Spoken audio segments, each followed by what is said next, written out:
Disons-nous les choses. Dernière partie. C'est la dernière.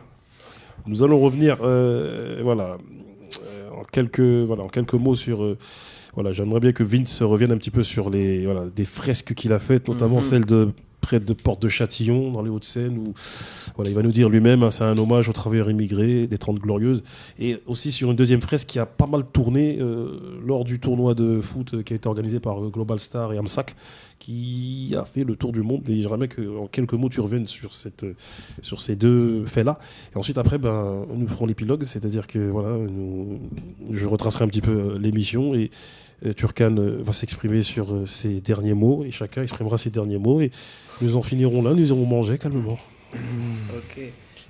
La fresque elle se situe à Malakoff, au bord du périphérique. Voilà, j'ai eu l'opportunité exceptionnelle de peindre une façade de 15 ou 17 mètres de haut au bord du périphérique. Donc autant dire que pour nous, dans le street art, le lieu, il est super important parce que c'est ça qui détermine l'exposition. Tu as l'exposition sur les réseaux sociaux, mais surtout un mur, il existe en tant que tel dans la vraie vie. Et en plus, j'ai eu carte blanche pour ce mur, tu vois. Il se trouve que Malakoff, c'est une mairie communiste. Bon, les communistes, on n'est pas d'accord sur tout, mais il y a quand même un certain nombre de valeurs. On va dire, on a un champ d'expression qui est un petit peu plus conforme à certaines de nos valeurs que dans un paquet d'autres municipalités, tu vois.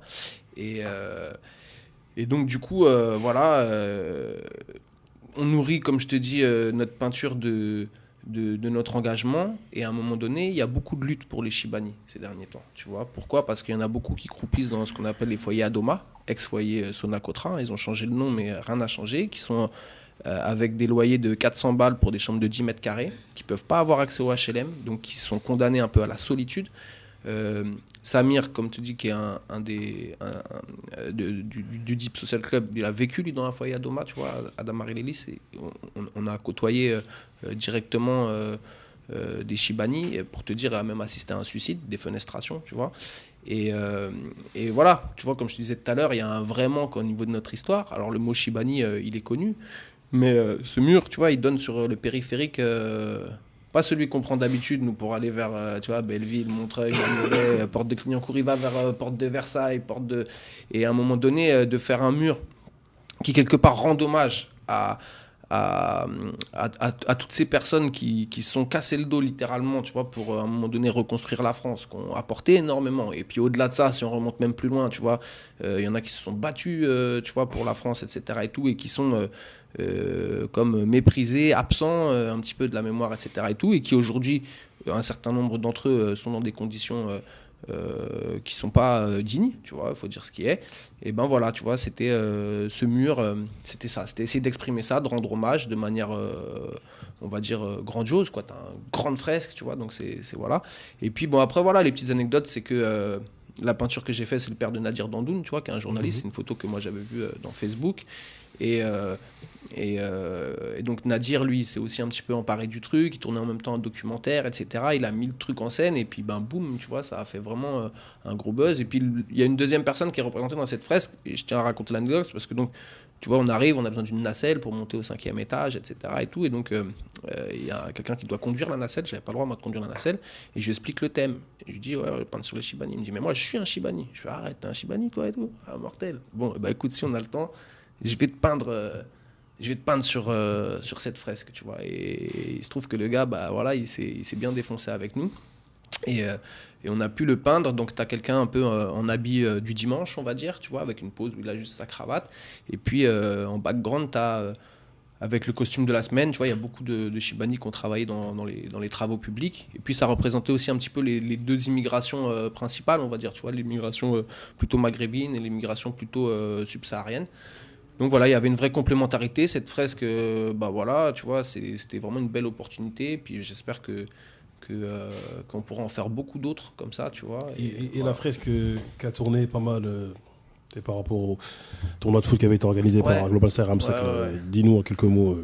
Voilà, ça s'est Abdé, tu connais, il m'appelle 2-3 jours avant, il me dit Vince, faut que tu viennes peindre, je sais pas trop c'est pourquoi. Au départ, je crois que c'est par rapport à la drépanocytose, enfin tu vois, j'avais pas bien capté. Et bref, on se retrouve donc avec sur le tournoi de foot organisé donc dans le 19e, dans le 20e, 20e hein, c'est ça. Et donc qui est parrainé par Mamadou Sakho, bon, c'est vrai que dont j'avais déjà entendu parler, et il me dit ouais bah voilà, etc. Il faudrait que tu peignes en fait Mamadou Sakho et Steven Girard, tu vois. Il se trouve que moi Steven Girard, je savais pas du tout c'était qui. On m'a expliqué plus ou moins que c'était comme une sorte de Zidane anglais, enfin apparemment c'était vraiment quelqu'un qui avait une grande notoriété. Et donc avec mon pote Shore du Deep, hop, on a essayé de donner le maximum. Donc pareil, on a déroulé l'outil cellophane, on a fait un mur qui devait faire 30-35 mètres de long. Et on a calé leur portrait vraiment en grand. Et voilà, quelque part, bah, tu vois, des footballeurs qui n'oublient pas d'où ils viennent, qui ramènent, qui financent des choses pour le quartier, etc. Et tout. Juste à ce titre-là, déjà, tu vois, de rendre hommage. Je connais pas Mamadou Sakho ou ses engagements, mais tu vois, voilà, ça, tu peux que respecter. Si chacun des footballeurs, tu vois, il essayait de faire un petit peu sa petite touche comme ça, etc., bah, tu vois, ça donnerait une force. Parce que les footballeurs, faut dire ce qui est.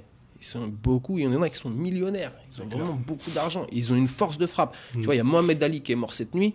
C'est clair. Putain, aujourd'hui, excusez-moi pour la vulgarité, il n'y a plus de mecs comme Mohamed Ali quoi, qui sont capables à un moment donné. Tu te rends compte, le gars, il a été emprisonné pour ce qu'il pensait. Il a été un véritable leader. Aujourd'hui, ça n'existe plus, ça. Et ça manque. On a vraiment un manque de ça. Quand est-ce qu'on aura un de nos grands sportifs qui sera capable de prendre des positions pour se servir du pouvoir, de la force qu'il a pour faire avancer le schmilblick. Le jour où on en aura, bah, on avancera un petit peu plus vite. Le sport est éminemment politique. Et il y a un moment, il va falloir qu'ils se rebougent un peu, là, nos sportifs. Parce que même par leur même par leur inactivité, politiquement, ils disent quelque chose et ils influencent de toute façon. Et voilà, il y a Mohamed Ali, il y a Carlos Smith, il y en a plein d'autres. Et il y a Benzema qui a pris position ces derniers jours. Oui, on a vu ça. On a vu ça. Ouais. Après, il est clair qu'on vit une autre époque. Une époque où le capitalisme a pris une ampleur phénoménale. Et d'où le fait qu'on n'est pas du tout dans cette époque où, enfin, l'époque des années 70, années 60, 50, où les gens étaient imprégnés. Espoir, pas de réseaux sociaux, pas de je me la raconte, pas de match vu, pas de tout ça. Donc, ça revient un petit peu. Ça revient un petit peu quand même. Il y a des banderoles dans le stade qui reviennent, il y a des petites choses et c'est important que ça revienne. Donc voilà, passons à l'épilogue. Bon, il est clair que voilà, notre premier entretien était avec Propice, donc voilà, on a beaucoup parlé de la Palestine au début. Voilà, elle a exprimé son ressenti par rapport à ses collègues qui étaient allés et voilà, ceux dont ses collègues lui ont fait part. Donc voilà, on a beaucoup conversé par rapport à tout ceci. On a parlé des interconnexions qu'il y a avec pas mal d'associations avec lesquelles voilà, nous sommes nous-mêmes connectés. Tu vois, et donc voilà, ce qui m'a interpellé, c'est les brunchs. Tu vois, ces espèces de brunchs où là, carrément, podium, chacun se présente, on se lame, on vient, tatati. C'est pas mal du tout. Tu vois, c'est des choses qu'il faudrait, je pense, reprendre même à des échelles même plus grandes.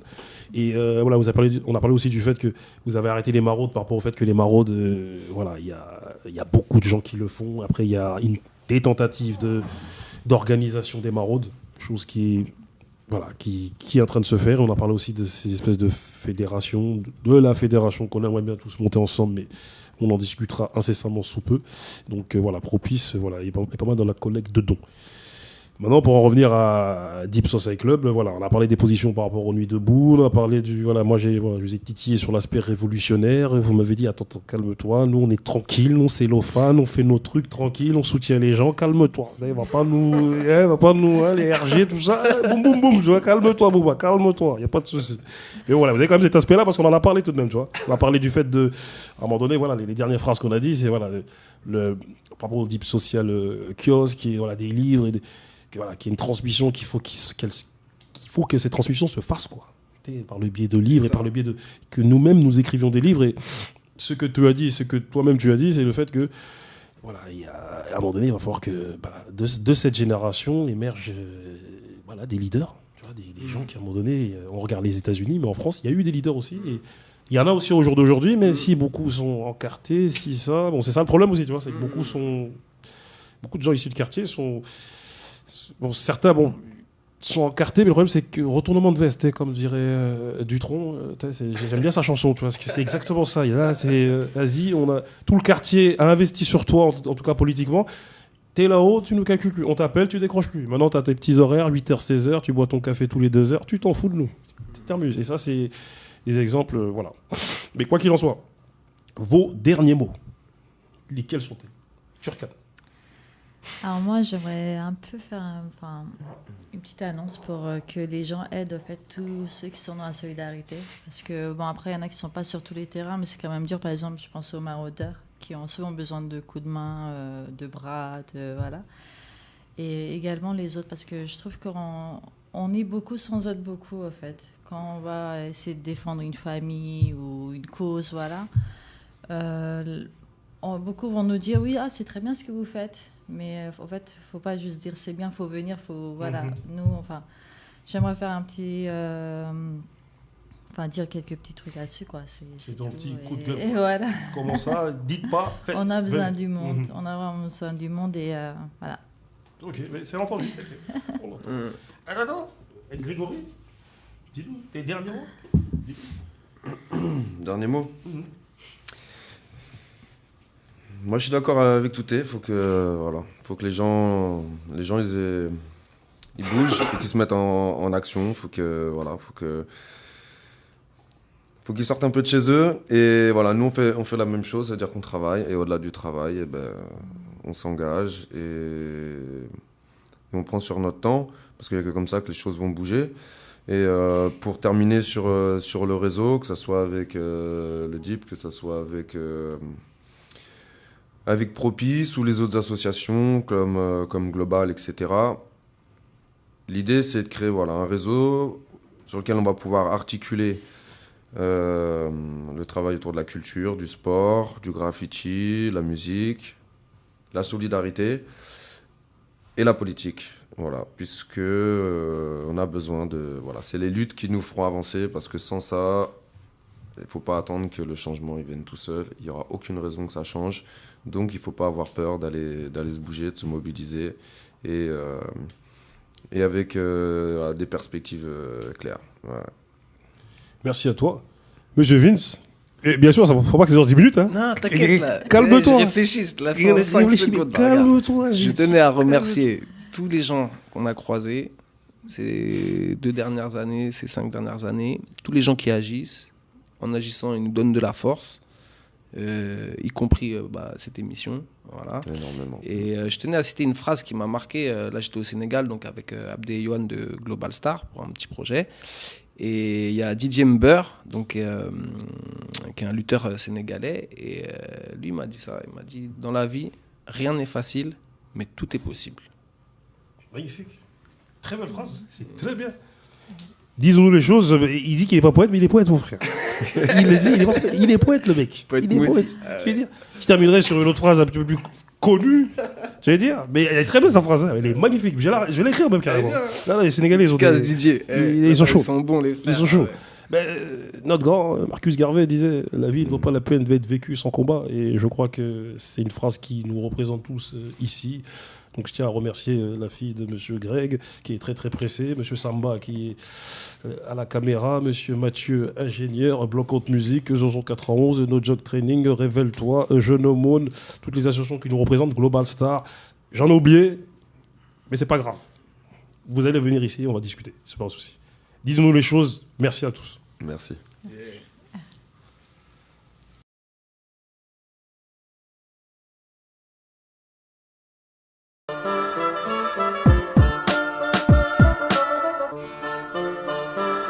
Je représente la banlieue sud Grigny 350.